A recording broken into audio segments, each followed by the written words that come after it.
Good evening, everyone. My name is Maya Walker, and today I will be discussing how to establish a credit and the importance of maintaining a high credit score.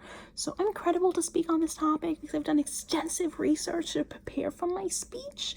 And so why is it important to know about credit? So it's really important to know about credit because it's essential in your lifetime and is used to determine your credibility of buying a house, a car insurance, and so many other things. Throughout my speech, I will be discussing how to start building credit, the importance of a high credit score, and what is a credit score. So my first topic to discuss is how to start building a credit without any sort of credit history. So a lot of us are college students, you can't really start building credit until you're 18. It's really hard to do that before then. There are certain ways, but we really kind of start building credit at like our 18-ish college age. So one way is a secured credit card. So a secured credit card is pretty much you would go and put down, let's say $300, and the credit card company would put $300 on that credit card. It's secured because the credit card company aren't really lending you any money, so there's not really a risk on their part. It's really, it's more of like a debit card, but we call it a secured credit card. Another option is to get a joint account. So you become an authorized user on someone else's account, someone else's credit card or whatever.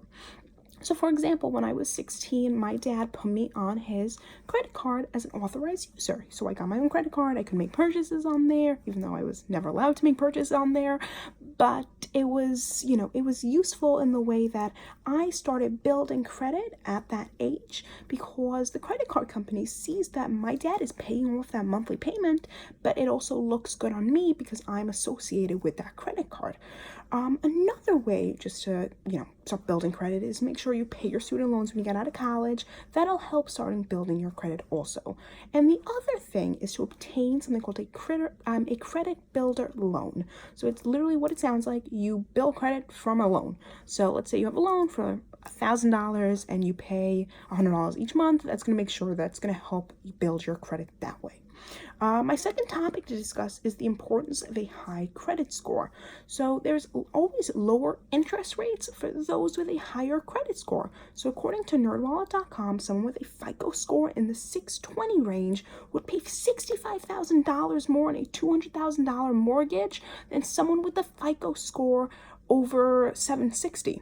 So you're paying an extra $65,000 on a mortgage because you have a low credit score. That's such a waste of money down the drain. Like, why would you do that? It doesn't make any sense. The other way to the importance of a high credit score is that you get lower auto insurance rates. So when you go and get auto insurance for your car, Allstate, Progressive, Geico, State Farm, all of them run your credit.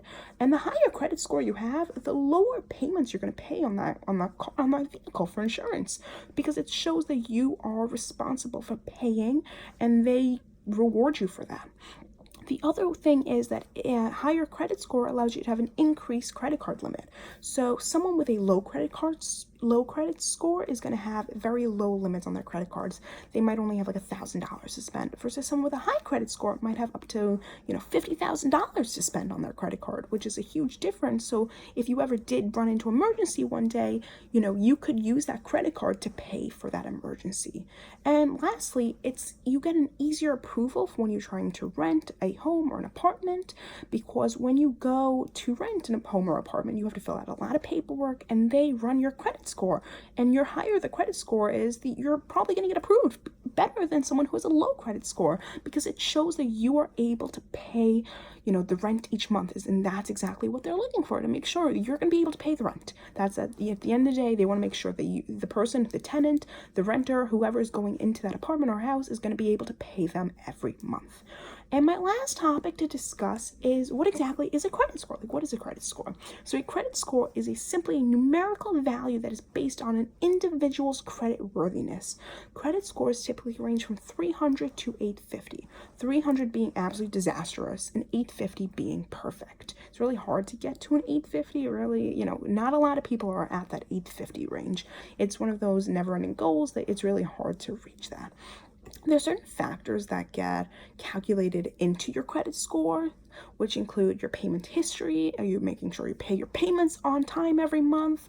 The length of credit history you've had. So for a lot of college students, we have very little credit history because we've only maybe had it for a year or two. The type of credit that you have. So we have like credit cards, auto loans, student loans, mortgages. What kind of credit do you have? The credit utilization is a big factor too. So let's say you have a credit card that has $5,000 limit on there. You should not be spending $4,999 on that credit card. You should be keeping the credit card utilization low, under 1,000, if anything. You really should be keeping it under 20%. You should not be using all of the credit card up. Also, the quantity of debt. So someone who has $1,000 of a debt versus $100,000 of a debt, that's going to impact your credit score also. The number of hard inquiries you're going to have is also going to affect your credit score, because you can't have people continuously running your credit score. Each time you run your credit score, it goes down a little bit. So there's you should not be running your credit score, not frequently at all. It should be very rarely, if anything. To sum things up, your credit is not going anywhere and should be something taken rather seriously. One missed payment on the credit card could completely destroy your score, which can affect you for several years down the line. You will need you'll need credit for the rest of your lives to be able to buy a house, buy a car, and have access to a high credit limit in case of emergencies. And I appreciate you guys for listening to me, and I hope you guys learned the importance of credit, and I thank you for a wonderful semester, and good luck with your finals. Bye.